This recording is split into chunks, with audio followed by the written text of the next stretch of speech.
Espace TV, les grandes gueules, le top des GG. Allez, Abakar, on va continuer le débat. Qu'est-ce qui se passe, mon mec? Je me permets, Lamine, parce que il y a un aspect que nous oublions.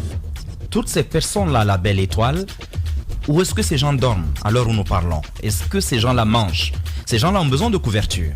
Moi, j'aimerais quand même qu'on ait une pensée pour ces personnes-là. Je pense que ce ne serait pas incohérent de la part de l'État de trouver des moyens pour le moment. Ouais. Même le Sénat, ce ne serait pas incohérent pour des Guinéens de venir au secours de ces personnes en ce moment précis. Ouais. C'est une situation humanitaire quand même qu'on a créée. Ben oui. Je pense, hier, moi j'étais à l'antenne ici, il y a quelqu'un qui a appelé de Boé. Qui m'a dit, je crois que c'est une vieille personne maintenant, que lui il a été déguerpi en 98. Oui. Il a appelé Dalaba. Dalaba, oui, Boé. Ouais. Mais j'imagine, il a été obligé de rentrer au village. Ouais. Et c'est ce qui va arriver pour beaucoup de gens. Parce que Conakry, vous ne pouvez pas.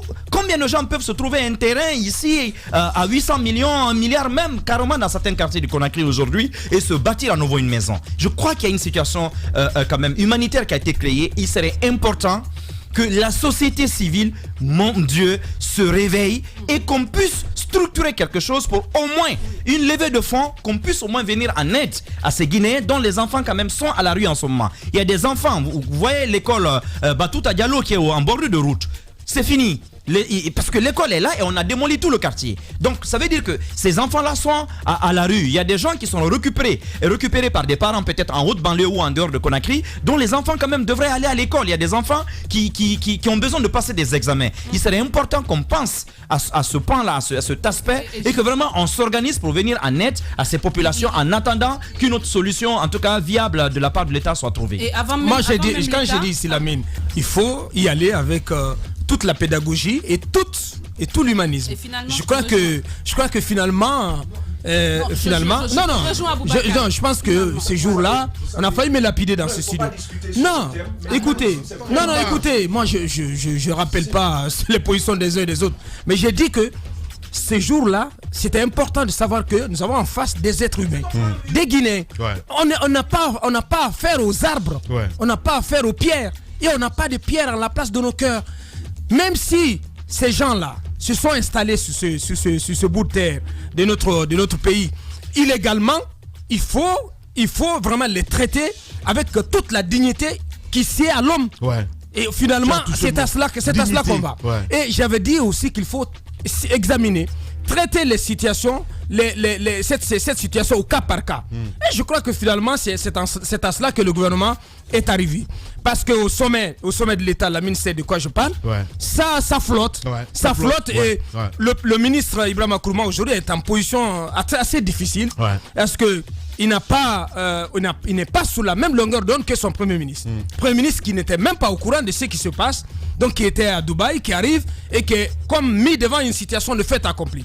Donc on essaye de voir le président de la République pour essayer de freiner tout cela, pour revoir la façon d'agir, pour essayer d'envisager ce qui pourrait humaniser ces opérations. Je crois que c'est à cela qu'on est en train d'aller.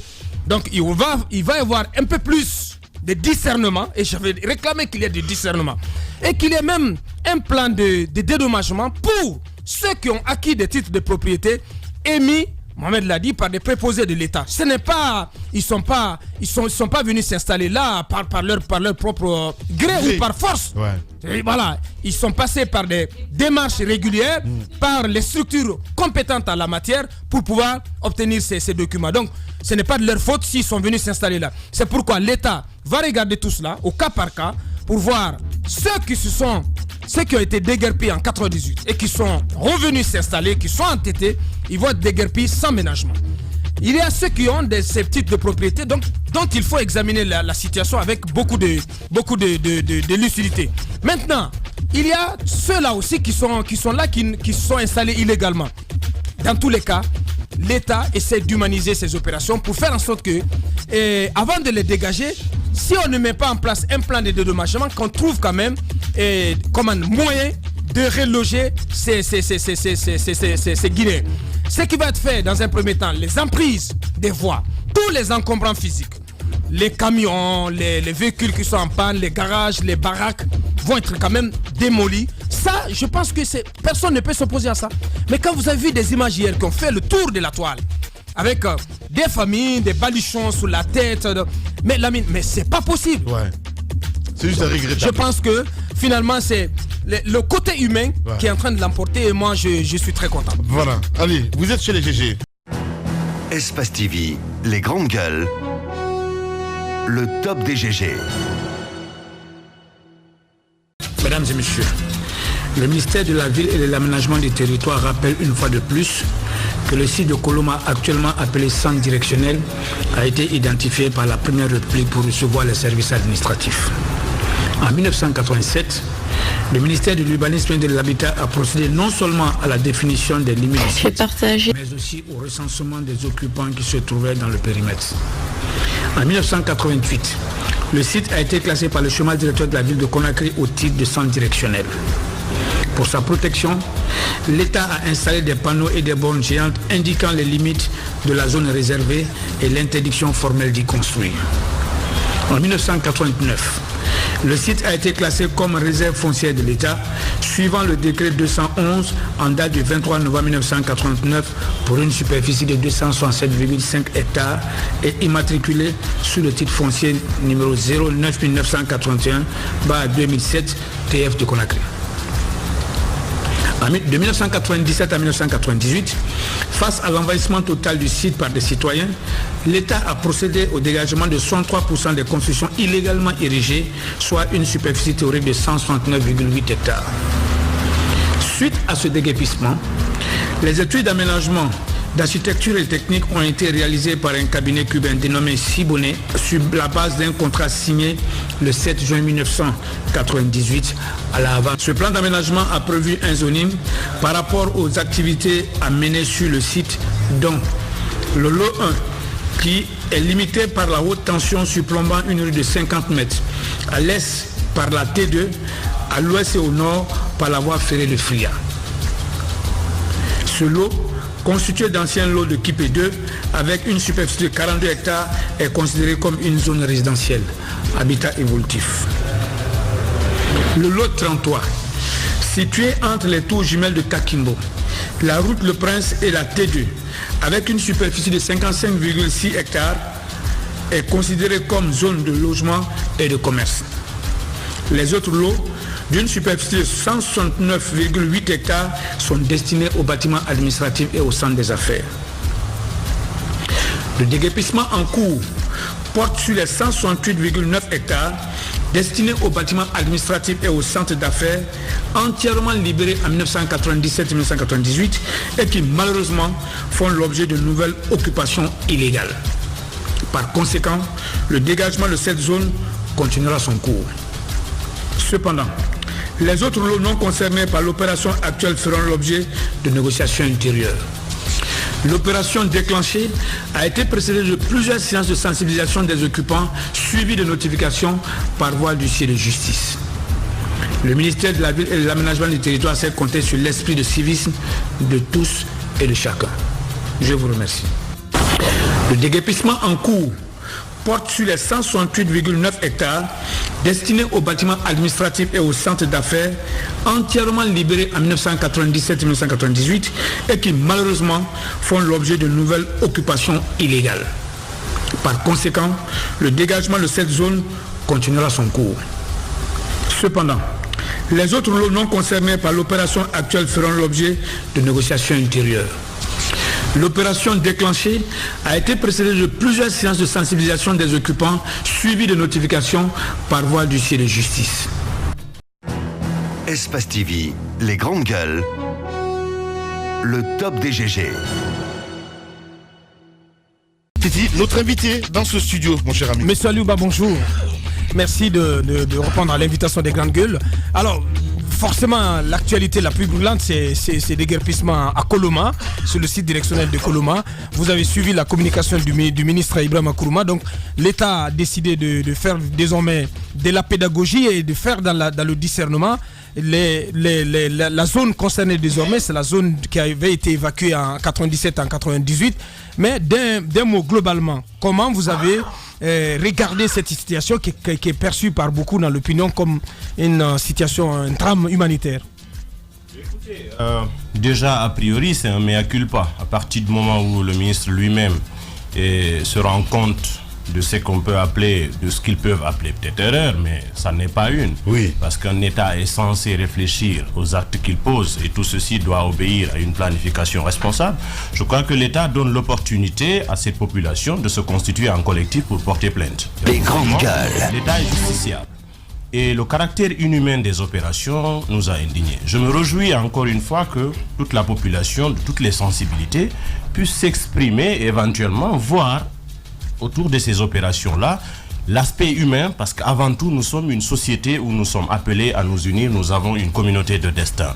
Et c'est pourquoi j'ai réagi en formulant un certain nombre de propositions, en estimant que cette situation aurait pu être évitable, mais à condition que nous ayons un État dans le vrai sens du mot, ce qui n'existe pas en Guinée. Parce que quand on voit l'autorité, la façon dont l'État exerce son autorité, au préalable, il faut savoir que la principale vocation d'un État est de protéger. Ça, c'est la première des choses. Et si toutefois, il y avait une évaluation au préalable et qu'il y ait eu de l'information qui est passée, je crois que, je vous ai entendu parler de quelques aspects de ce type-là, il se trouve que ceux qui ont été déguerpis après 98, les espaces-là sont occupés aujourd'hui par des garages, des ateliers. Ils ne sont pas revenus pour se réinstaller dans cette zone. Ce sont d'autres habitations qui ont été touchées. Alors que ces zones sont restées non valorisées de 98 jusqu'à maintenant. Et la question que la population se pose est de savoir pourquoi continuer de déguerpir sans avoir un plan de recasement qui peut être par exemple un plan progressif selon, si vous voulez, la sensibilité ou peut-être les conditions sociales des populations concernées. L'État aurait pu le faire. L'État doit ouvrir des enquêtes pour montrer son souci d'être crédible parce que la responsabilité de l'État est engagée. L'État étant une continuité, ce sont des documents administratifs qui ont été délivrés, qu'ils soient faux ou pas. Moi, je ne rentre pas dans ce débat-là. La population, à la base, ne peut pas être directement, c'est vrai, des responsabilités peuvent être situées, mais la principale responsabilité, tous ceux qui se sont installés avec des documents. Et ces documents peuvent faire l'objet d'une traçabilité. L'État doit pouvoir traquer, comme M.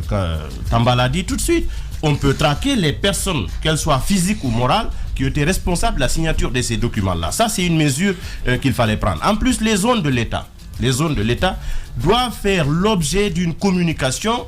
Il doit y avoir une délimitation, des panneaux d'indication. Ailleurs, ça existe. Oui. On ne peut pas tout de suite venir dans un espace et a priori, un citoyen ne peut pas savoir que c'est une zone habitable ou non. Il faudrait bien de l'indication. Et Mme Hierro l'a dit ici, je l'ai rappelé dans mes propositions, on ne peut pas mettre des infrastructures de l'État. Le marché, il y a un marché, il y a des marchés là-bas, on vient prélever des taxes. Il y a le système d'électrification, le système d'adduction d'eau, ça ce sont des symboles de la représentation de l'État. Il y a la police, il y a la gendarmerie. Vous venez cohabiter avec l'État tous les jours et on vient vous dire un matin qu'ici c'est une zone non habitable étant donné que l'État a marqué sa présence pendant toutes ces années. Pour terminer, il y a le décret de 1988, il y a des coutumiers dans cette zone-là. Oui. Et ceux-là qui se sont installés avant 1988. On vient faire de l'amalgame, on ramasse tout le monde et le lendemain, c'est un gouvernement qui vous dit, écoutez, nous avons compris, nous redeviendrons raisonnables, désormais voici ce que nous allons faire. Je pense qu'à priori, une réflexion devait être faite et d'ailleurs c'est une occasion pour ces populations-là et tous ceux qui sont sensibles par rapport à ce qui leur arrivait de s'associer et de se constituer en collectif pour attaquer l'État guinéen. Alors on a moins entendu la classe politique. Vous êtes l'un des rares d'ailleurs à s'être exprimé sur cette situation dramatique. C'est la génération 2.0. Absolument. Ouais, il est remarqué par beaucoup d'observateurs que d'importants leaders, on va dire comme ça, d'importants leaders de notre classe politique, notamment de l'opposition, qui ont été aux affaires à l'époque du premier déguerpissement, sont très mal à l'aise sur cette situation. Qu'est-ce que vous en pensez? Oui, mais c'est bien possible parce que l'État étant une continuité, il y a eu des gestionnaires avant ceux qui sont là, qui ont certainement quelque chose à dire, qui ont une certaine responsabilité d'une façon ou d'une autre. Donc quand c'est comme ça, aujourd'hui tout est archivé. Vous savez, il est très difficile. Ce que nous disons aujourd'hui, c'est regarder et c'est archivé. Ça va nous rattraper dans 10 ans. Ouais. C'est pourquoi il faut rester objectif. Il faut rester dans le cadre de la loi, dans le cadre de ce qui est humain. Donc je pense que certains seraient sûrement gêné d'en parler. Parce qu'au préalable, Caporora, ça ne date pas d'aujourd'hui. Je pense que c'est la version numéro 2. Vous comprenez la gêne de la cellule d'Alain Diallo notamment? Mais écoutez, je ne particularise pas. Je ne sais pas exactement quel rôle il a joué par rapport à cet état de fait. Il lui appartient d'en parler. Il a la liberté de s'exprimer là-dessus. Mais seulement qu'il y a eu plusieurs gestionnaires. Il y a plusieurs ministres aujourd'hui qui l'étaient avant. Pendant cette période-là, il y a plusieurs cas de l'administration d'alors qui sont encore là. Mais je voudrais bien qu'en toute responsabilité, que l'État puisse vérifier quels sont ceux qui ont été impliqués dans ce processus-là. Ce que je demande, c'est que la population a envie de vivre en paix. Elle a besoin de justice sociale, elle a besoin d'un État protecteur, et je pense que c'est le plus important. D'où cette question, peut-être la moralité en politique à la fin du compte, parce que vous avez dit ce qu'on dit aujourd'hui, nous sommes en 2019, 2025 plus tard, on va réécouter encore. Absolument. Je pense que c'est important d'être cohérent, ça peut rattraper. Absolument, je suis d'avis. Raison pour laquelle les hommes politiques doivent faire très attention.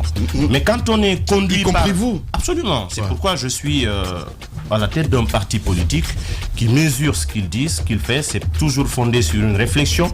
Et nous pensons que si vous êtes guidé par votre conviction, votre bonne foi, d'une façon ou d'une autre, vous n'aurez pas de regrets. Parce que nous ne réagissons pas par rapport à des positions opportunistes.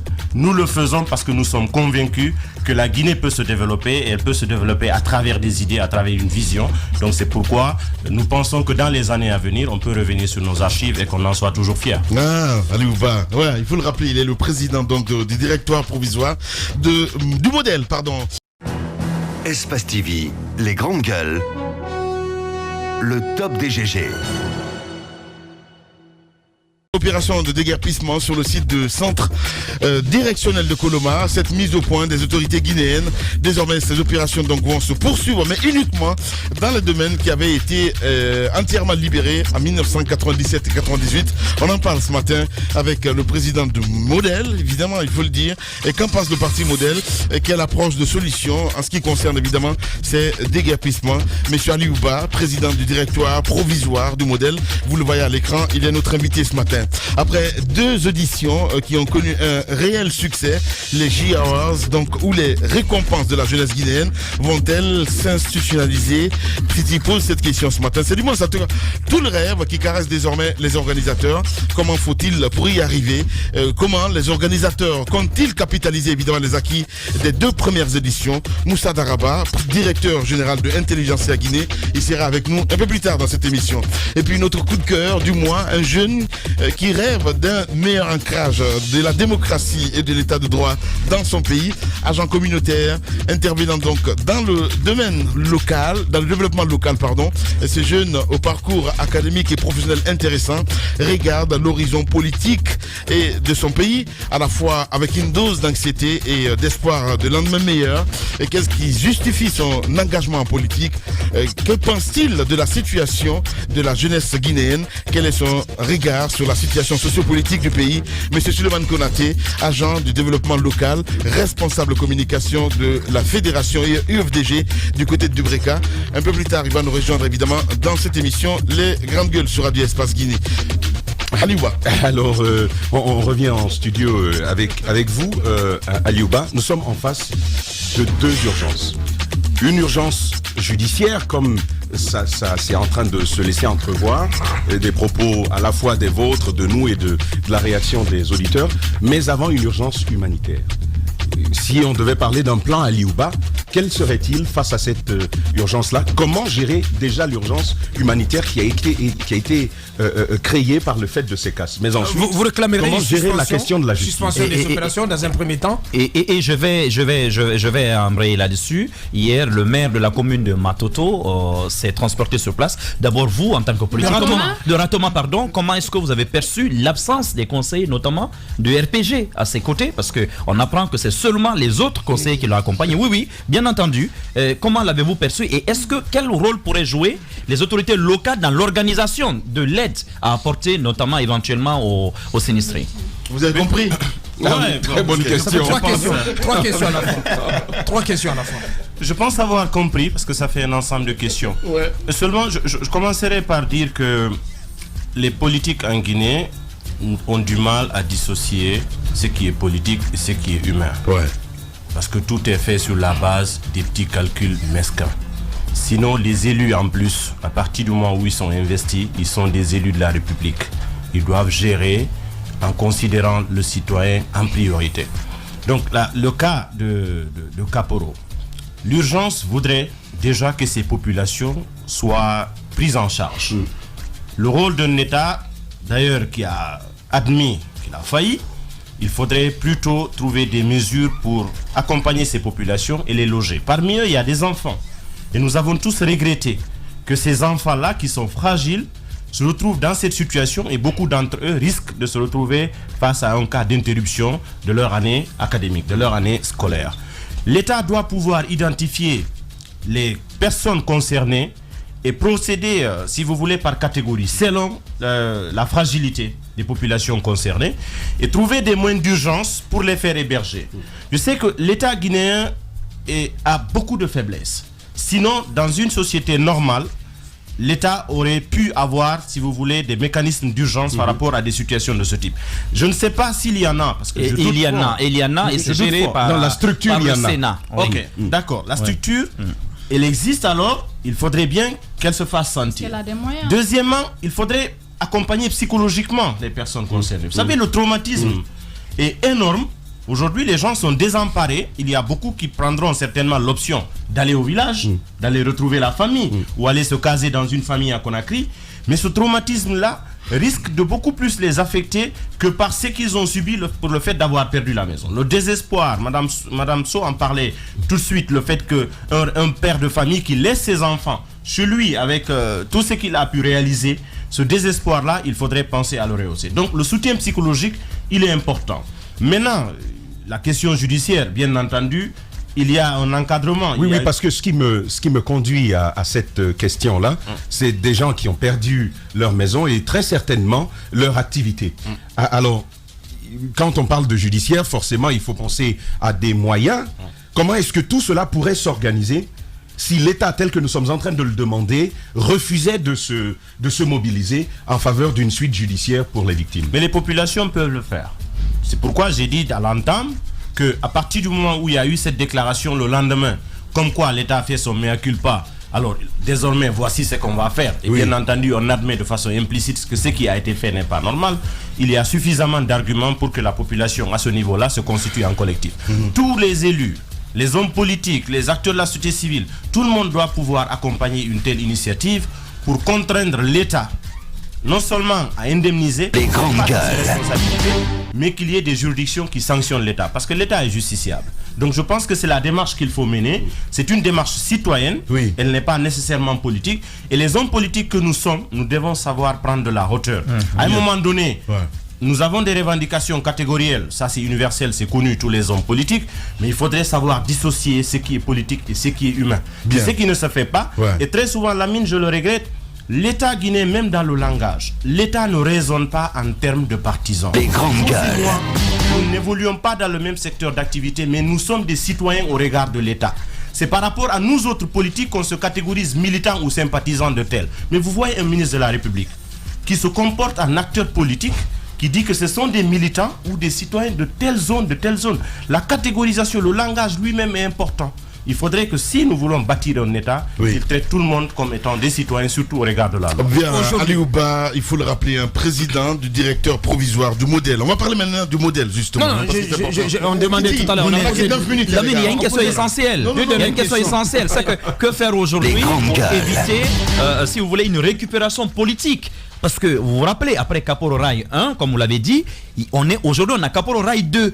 Qu'est-ce qu'il faut faire aujourd'hui pour éviter qu'on retombe dans les mêmes travers qu'on a connus jusqu'à très récemment? Est-ce qu'il faut suspendre ces opérations dans un premier temps? Il faudrait bien les suspendre pour qu'on essaie de voir clair là-dedans.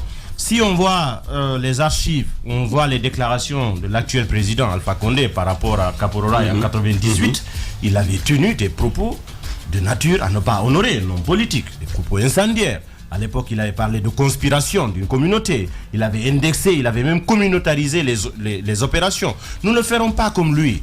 Parce que non seulement les temps ont changé, mais la nouvelle génération ne veut pas faire de la politique comme le langage du président. Sinon, son passé doit le rattraper. Et c'est lui aujourd'hui qui est en train de casser Kaporo Rail avec tout ce qu'il avait dit en 98. Et il s'était même excusé récemment sur le cas de Caporora, tout en donnant des garanties comme 2016, quoi ça ne se reproduirait plus. Et voilà ce qu'il dit, et voilà ce qu'il fait, la population peut en apprécier. Justement, maintenant, et c'est comme ça qu'on appelle les politiciens. Vous êtes des poissons, parce que si on vous met évidemment par terre, ben vous disparaissez. C'est comme ça malheureusement. Heureusement qu'il y a une catégorie de politiciens. Touchons la plaie justement. Parlons du modèle. Parlons du modèle, c'est important. Comment se porte le modèle aujourd'hui? Écoutez, l'agrément, le modèle se porte bien, le modèle se déploie. Le seul facteur de blocage que nous avons encore, c'est la situation de notre agrément. Oui. Et bien entendu, celle-là, elle ne doit pas être traitée que par le fait que ce soit Aliouba ou le modèle. Nous avons le droit de nous organiser en tant que parti politique.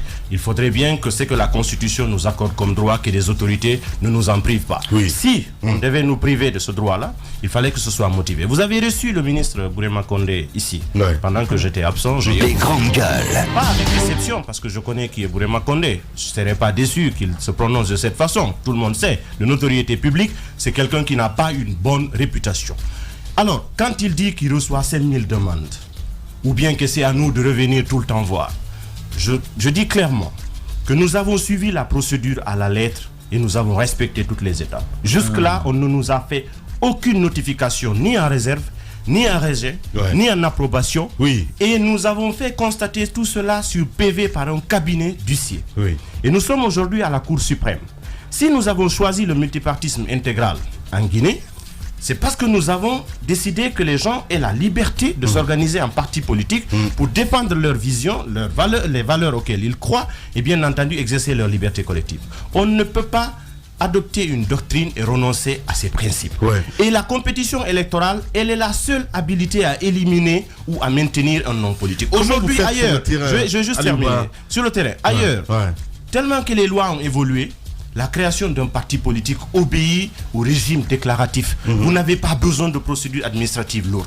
Alpha Condé qui s'est battu tout ce temps, c'est lui qui refuse aujourd'hui que des Guinéens disposent de partis politiques pour des raisons de considération politique. Il a vécu dans la clandestinité. Absolument. Et c'est ce qu'il veut nous contraindre à cette clandestinité. Et nous savons que ce n'est pas bon pour notre démocratie. Sur le terrain, c'est ce que je veux dire. Nous revenons de Boké. Nous avons installé aujourd'hui des structures provisoires sur une bonne partie du territoire national et à l'étranger. À Boké, il y a quelque chose qui m'a particulièrement marqué. La pauvreté des populations et la dégradation de l'environnement. Je vais profiter de cette occasion pour parler un peu de ce que nous avons comme dans le domaine minier. Imaginez-vous, en 2008, je pense que nous avons atteint le cap de 42 millions de tonnes de bauxite exportées.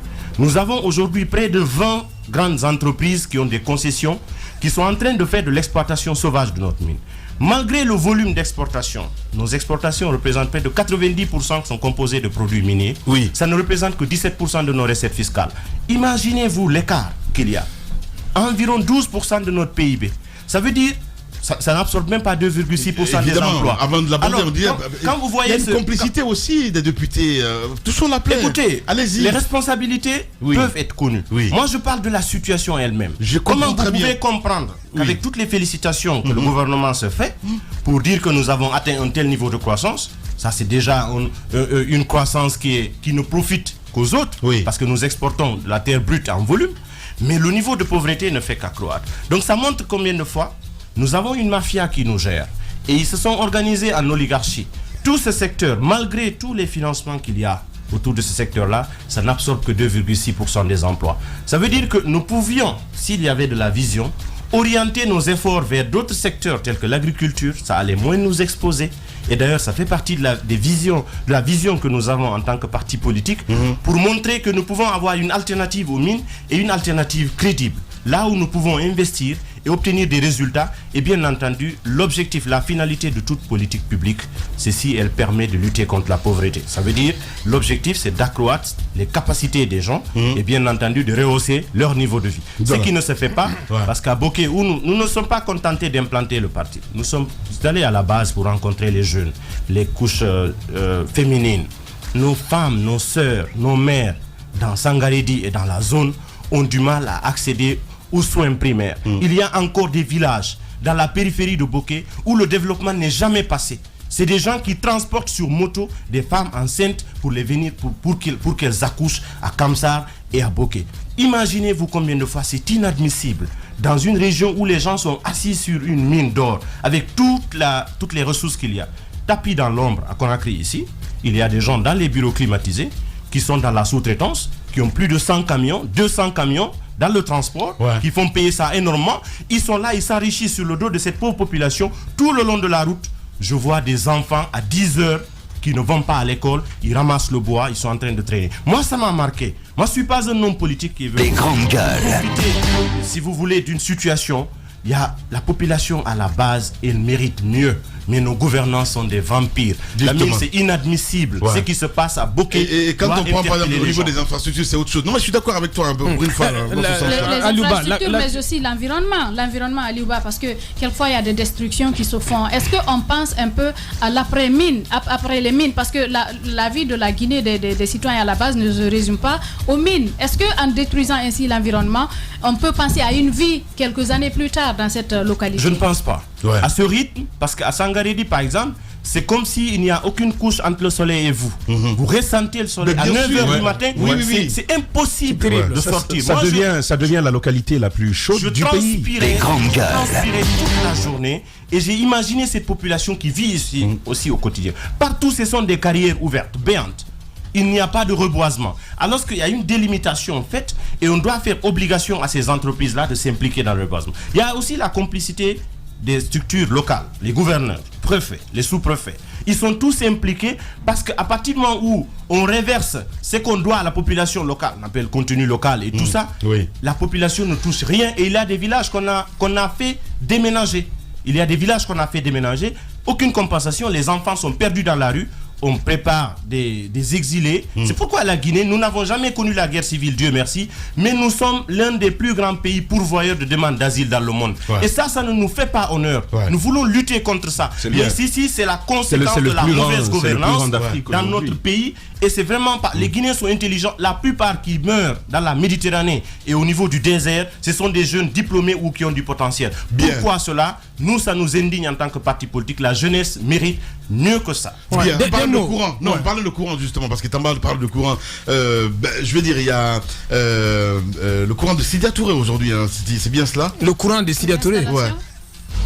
La convergence de l'opposition démocratique. Je parlais de la code. Ah d'accord. Je voulais lui parler de la politique. Ah oui, c'est l'actualité. C'est aussi la code. La code. Des mots, qu'est-ce que vous avez pensé de la code? Et pourquoi vous n'êtes pas membre? Est-ce que vous êtes tenté à y rejoindre, la code? Écoutez, j'ai suivi ça avec beaucoup d'attention. C'est toujours important que les gens se regroupent. Il faut contextualiser. Vous savez, 2020, et a priori, on considère que c'est ouvert. À partir du moment où l'actuel président ne sera pas candidat par principe, ça veut dire que chacun pense qu'il faut jouer sa carte joker. C'est compréhensible. C'est pourquoi vous avez des agitations. Que les gens se regroupent, c'est bien. Seulement qu'il faut éviter systématiquement que cela ne soit fait que sur la base des petites mesquineries. Pourquoi je le dis? Nos aînés, quand même. C'est votre sentiment? Écoutez, c'est le sentiment que vous avez aujourd'hui. Il faut assumer. Je dis clairement. Est-ce que vous avez le sentiment que c'est sur la base des rivalités personnelles que la code est née? Je veux répéter. Les grandes gueules. C'est important que les gens se regroupent, mais pas sur la base des petites mesquineries. Je le démontre. Non, je le démontre. Vas-y. T'es pressé. C'est ce que je suis en train de dire. Nos aînés nous ont montré quelque chose qui ne doit pas être réédité par les jeunes. Il y a eu plus d'égocentrisme dans leur façon de faire. Les uns et les autres se calculent par le fait du visage de X ou de Y, et c'est ce qui les a amenés à un échec. Il y a un esprit républicain qui doit se développer. Les plateformes doivent exister parce que les gens peuvent s'organiser en fonction de leurs intérêts et surtout de la proximité de leur courant. On ne peut pas être contre ça. C'est universel, ça ne se fait pas qu'en Guinée. Mais si la base, c'est de dire que... Pensez-vous qu'il n'y a pas de sincérité en ce qui concerne évidemment ce courant? J'attends de voir les actes qu'ils vont poser. Pour le moment, ils sont en gestation. Vous serez tenté à les rejoindre un jour ou l'autre? Écoutez... Parce que pour le moment, vous n'êtes membre d'aucune plateforme. Mais justement, en attendant notre agrément. Nous sommes respectueux des textes de loi. Mais il y a d'autres mouvements à l'intérieur de la code. Nous ne savons même pas les critères de la code. Ah, vous n'avez pas été démarché jusqu'à présent? Non, pas du tout. Pas du tout. Personne ne nous a parlé de ça, en dehors de ce qu'on a vu dans les médias. Ce sont les grandes gueules. Le modèle, est-ce que vous seriez intéressé à en faire? Je ne serai pas le seul à décider de ça. Alors, vous avez suivi aussi ce qui est arrivé à... Tous ceux qui veulent venir nous faire des propositions, Bien entendu, le parti ne m'appartient pas. Vous avez suivi aussi peut-être la dernière question, les ennuis de Siaka Bari en province, à l'intérieur du pays, en Haute-Guinée, notamment à Sigiri, à Denguiraï. Vous avez été d'ailleurs l'un des partis politiques à condamner. Absolument. Vous pensez que les libertés politiques sont menacées dans notre pays aujourd'hui? Absolument, nous en sommes victimes. Siaka Bari en a été également. C'est un citoyen guinéen qui a le droit de partir partout en Guinée. Les grandes gueules. Politique ou personnel, c'est son plein droit. On ne peut pas comprendre qu'on l'empêche d'accéder à une localité, à un mètre carré de ce territoire. Nous nous érigeons contre ça. C'est pourquoi le modèle a fait une déclaration pour non seulement condamner cette chose qui est inadmissible, mais aussi soutenir Siaka Bari, son parti et tous ses militants. Parce que nous ne nous battons pas pour des individus. Il y a des principes républicains auxquels nous sommes attachés. Les grandes gueules. Les Guinéens sont privés de leur liberté et de leurs droits. Nous allons nous lever aussi longtemps que cela sera dans ce pays. C'est comme ça, à notre avis, qu'on va améliorer notre démocratie et bien entendu qu'on va qualifier, si vous voulez, la société guinéenne pour qu'on fasse la différence entre ce qui est catégoriel et ce qui nous unit. Nous avons des valeurs en commun, nous avons des principes en partage. Il faudrait bien qu'on soit dans l'esprit de la République. Encore, c'est plus important que nos partis politiques. Voilà, deux dernières questions. Allez-y, madame. Non, mais il y a quand même ces restrictions qui vont crescendo. On parlait du cas Siaka Bari, par exemple. En dernier lieu, il y a le retour du chef de file de l'opposition dont le cortège a été perturbé. Mais bien avant, il y a eu toutes ces interdictions par rapport aux manifestations politiques, je veux dire sociales, syndicales. Est-ce que vous pensez que cela augure quelque chose de bon par rapport aux libertés fondamentales dans notre pays? Non, pas du tout, parce que tous les jours que Dieu fait, l'État pose des actes de nature à le décrédibiliser et à faire fuir la confiance. Nous savons que le développement ne peut pas se faire sans la confiance. Et quand on parle de confiance, c'est dans la qualité du fonctionnement des institutions, c'est dans les rapports que ces institutions ont avec les citoyens, c'est la perception du citoyen. Ce que c'est que l'État, c'est sa connaissance des lois. Mais on ne peut pas rêver des investissements étrangers dans un pays qui, sur la base de la sécurité, ne peut pas garantir la sécurité à ses citoyens. Et quand on est sélectif, et surtout les déclarations, quand on dit qu'on préfère l'ordre à la loi, vous savez, cette déclaration qui a été tenue dans ce pays, et vous avez tous entendu, c'est des choses qui peuvent rebondir un jour, parce que tous les actes qui ont été posés dans le sens du respect de cet ordre, ce sont des actes qui peuvent être poursuivis. Donc c'est pourquoi ceux qui gouvernent aujourd'hui doivent se rappeler qu'il y en a eu d'autres avant. Mais bien sûr. Et ils étaient plus puissants. Bien. Et c'est que la roue, elle tourne. Donc il ne faudrait pas rester dans cet opportunisme-là et penser que ça va être éternel. Alors, 2 semaines après l'installation des maires, la loi prévoit que les conseils, notamment de district et de quartier, soient installés. Et puis 2 semaines après, les conseils régionaux. Aujourd'hui, on entend le ministre de l'administration du territoire qui dit clairement que, parce qu'il y a eu des problèmes pour l'installation des maires, c'est mieux de laisser les chefs de quartier tels qu'ils sont. Quel est votre sentiment quand vous entendez un tel discours? C'est la gouvernance par les humeurs, par les désirs. Sinon, je pense que la loi encadre tout ça. Il n'appartient pas au ministre de dire parce que. D'abord, il a été au cœur de toute cette pagaille qui nous fait honte. Aujourd'hui, nous avons des pays qui ont fait 10-15 ans de guerre civile, qui ont été des pays voisins, qui organisent 6 élections le même jour. La Sierra Leone, le Libéria, on fait des recours normalement, on installe les gens dans les délais prévus, ça ne nous honore pas. Ce sont des réfugiés libériens, sierra-léonais, que nous avons abrités chez nous, qui sont rentrés chez eux, qui sont en train de faire leur démocratie. Nous suivons ce qui se passe au Sénégal. Nous sommes prompts à prendre les bons exemples. Nous avons des ministres indélicats ici, qui s'immiscent pour faire du gangstérisme, c'est du banditisme administratif dans les trucs, mais c'est clair, on vient usurper en pleine journée, c'est au vu et au su de tout le monde, on ramasse tout, on dit c'est pas... Non, c'est extraordinaire, ça doit nous interpeller. T'as une dent contre Brahma Condé. Non mais c'est pas pour Brahma Condé, franchement, l'ami, ça ne nous honore pas. Ça ne nous honore pas du tout qu'un ministre de la République se comporte comme cela, c'est du banditisme, c'est inacceptable. Gangster. Allez, Ouba, notre invité ce matin. Espace TV, les grandes gueules, le top des GG. Bonjour Moussa. Bonjour boss. Bien.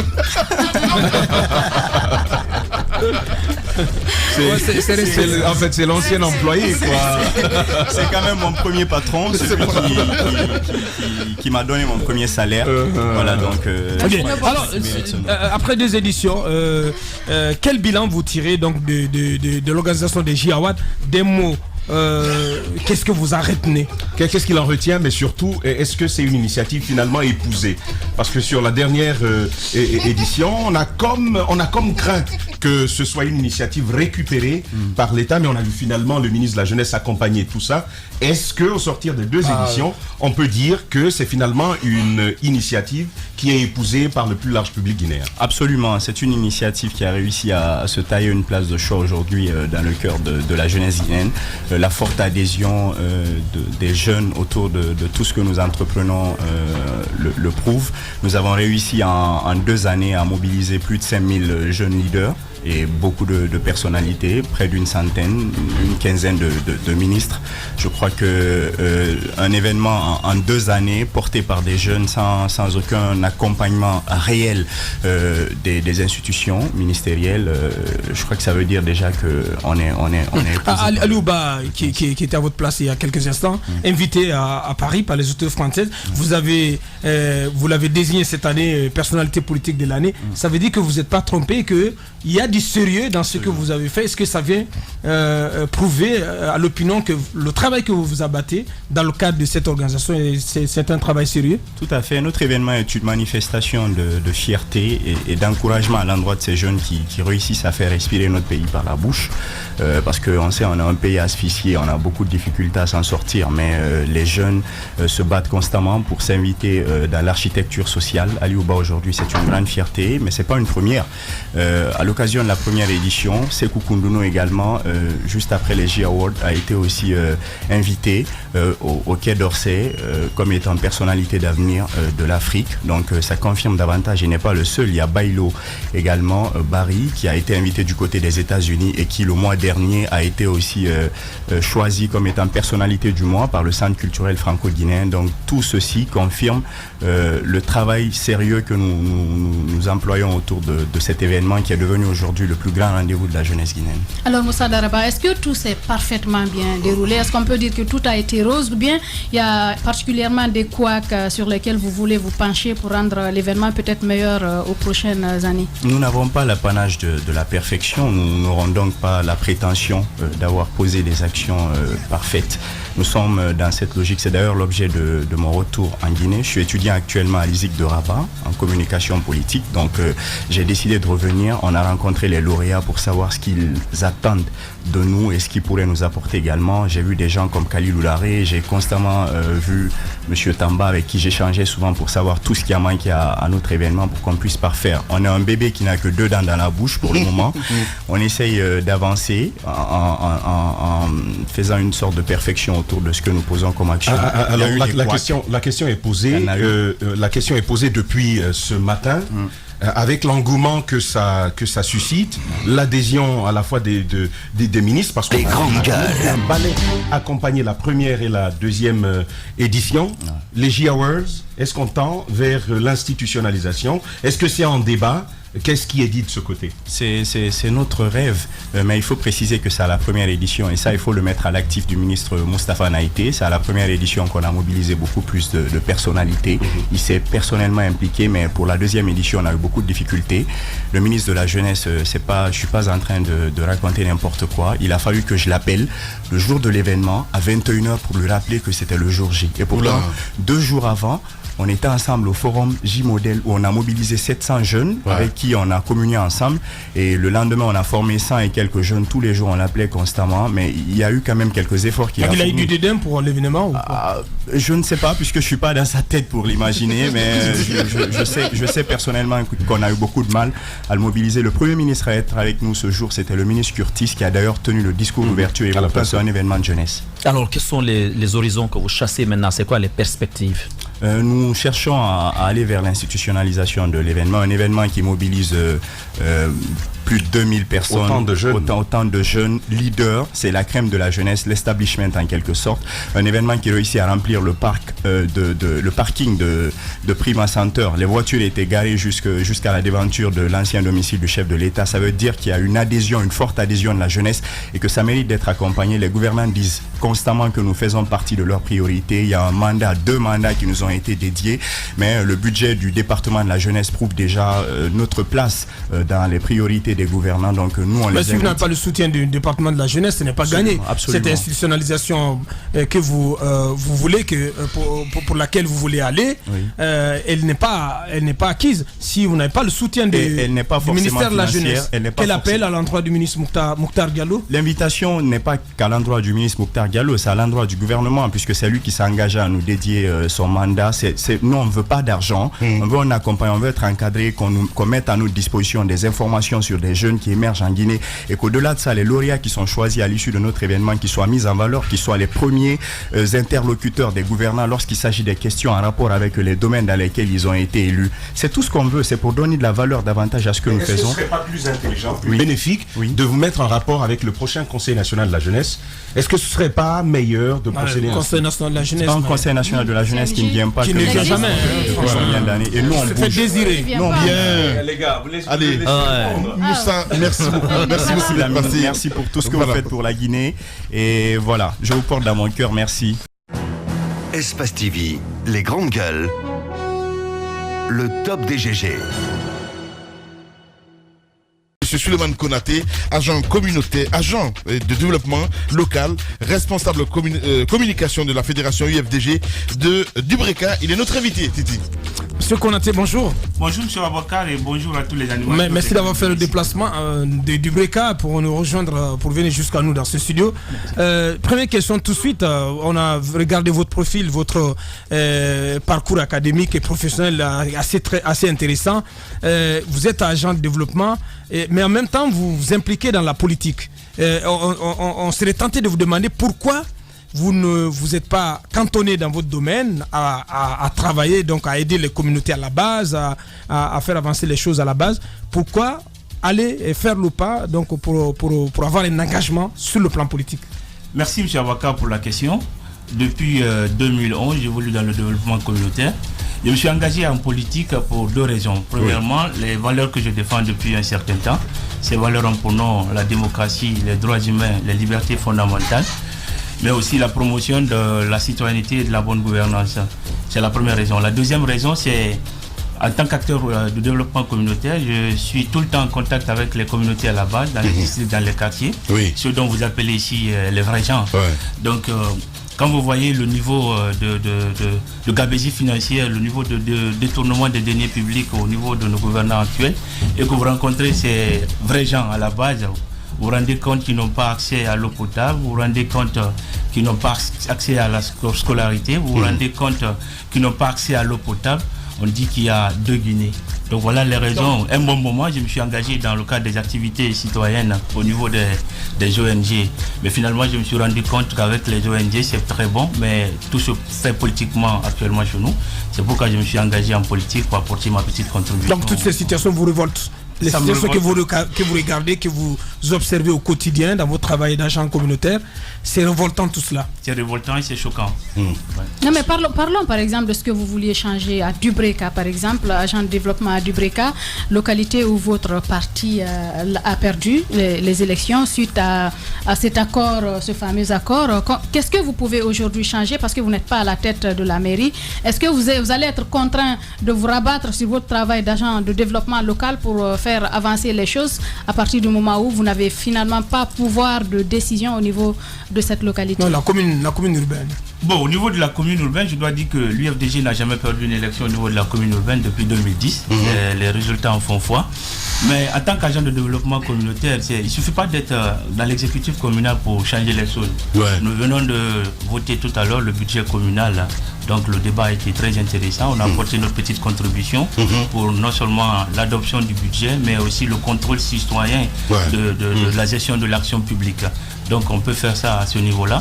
Et au niveau du parti, s'organiser de telle sorte que le hold-up électoral, la fraude qu'on a connue durant les dernières élections ne puisse pas se répéter pour les prochaines élections. Bien. Bien avant vous, il y avait Fodé Baldé dans ce studio. Lui, pour l'instant, il est toujours du côté de l'UFR. Vous, avant l'UFDG, vous étiez à l'UFC. idéaliser un politique. J'ai vu un jeune complètement abattu dans ce studio hier parce que il se disait Sidia c'était la personne pour qui il a voté en 2010. Malheureusement à la fin du compte il se trouvait que patatras, il fallait pas le faire. Vous aujourd'hui, votre ancien leader, si on peut me dire ainsi, est dans le gouvernement de Kassori Fofana. Qu'est-ce qui vous dit demain que Dalen ne va pas vous décevoir? Comment vous faites pour vous préparer un petit peu à ces déceptions-là, si on peut me dire ainsi? Bon, monsieur Lamine, moi j'ai pris assez de temps pour réfléchir sur beaucoup d'aspects avant de m'engager en politique. C'est vrai que j'étais le secrétaire fédéral de l'UFC à Doureka. Pourquoi l'UFDG aujourd'hui? Pourquoi vous avez quitté l'UFC? Finalement choisi l'UFDG. Pourquoi j'ai quitté l'UFC? Parce que moi je suis rentré en politique pour défendre des valeurs, monsieur Lamine, des valeurs que j'ai tout à l'heure définies. C'est ça qui m'a mené à l'UFC. Pensez-vous qu'il y a des valeurs en politique? Si. Non mais honnêtement. S'il y a des valeurs en politique, c'est ce qui m'a mené à l'UFC. C'est ce qui m'a mené à l'UFC à un moment. Mais malheureusement, il y a des leaders politiques en Guinée qui pensent que les jeunes se servir d'eux pour des intérêts personnels. Justement. Et à coup de centaines de mille pour arriver à des fins. Et moi, je suis pas ce jeune-là. Je suis quelqu'un, je m'arrête un moment quand ça ne fonctionne pas et dis ce qui ne va pas. Avec Abouaka Silla, ça a été le cas. Quand ça ne m'allait pas, je disais que ça n'allait pas. Je ne suis pas comme ça.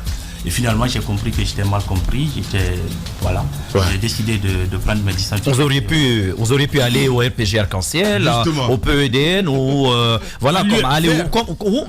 comme aller au bas, peut-être tenter une aventure en solo. Mais pourquoi le choix de l'UFDG? D'accord. Je suis resté, après l'UFC, je suis resté 2 ans sans faire de l'activité politique.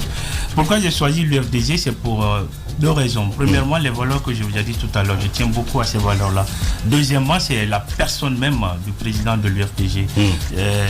Qu'est-ce qu'il a de si particulier? Parce que quand vous dites la personne même, j'ai l'impression que vous ne parlez pas du programme de société. Non, si, monsieur Lamine, c'est par rapport à la question que vous non, vous parlez de la personne. La question que vous m'avez posée. Pourquoi l'UFDG? Pourquoi l'UFDG? C'est très simple. Les grandes gueules. Des valeurs. J'ai une forte conviction dans ce sens-là. Donc les valeurs là aujourd'hui sont défendues, sont partagées par l'UFDG. Ça c'est la première raison.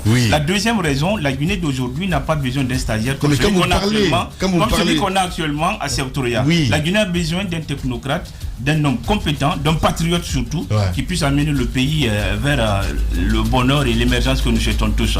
Voilà. C'est le Dalen Diallo.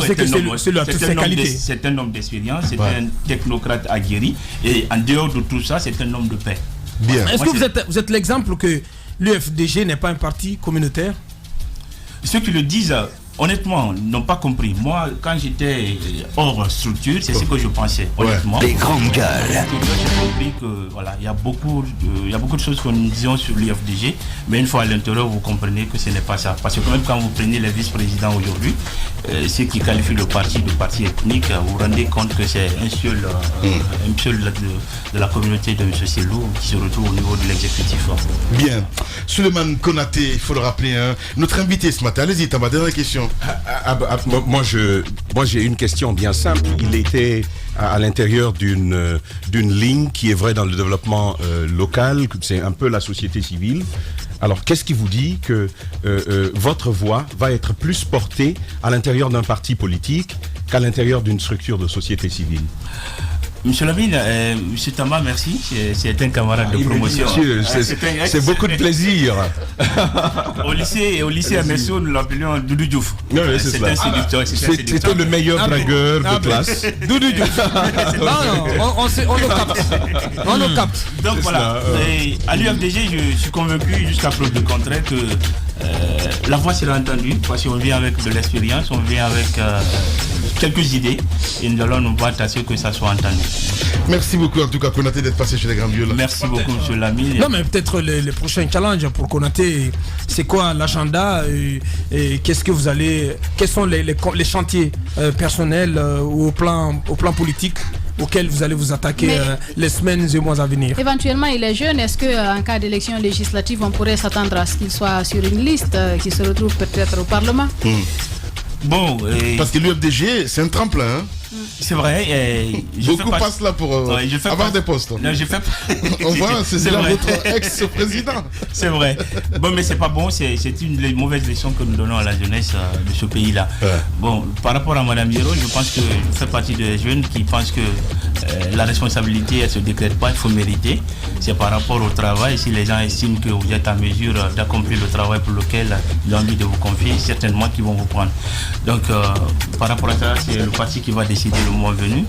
Pour le moins, ce que je peux faire, c'est d'aider le parti au niveau local et au niveau national, améliorer ce qui est amélioré dans la communication et surtout aller à la rencontre de la population à la base pour amener plus d'électeurs au niveau du parti. Merci beaucoup d'être passé chez les Grandes Gueules. Espace TV, les Grandes Gueules, le top des GG.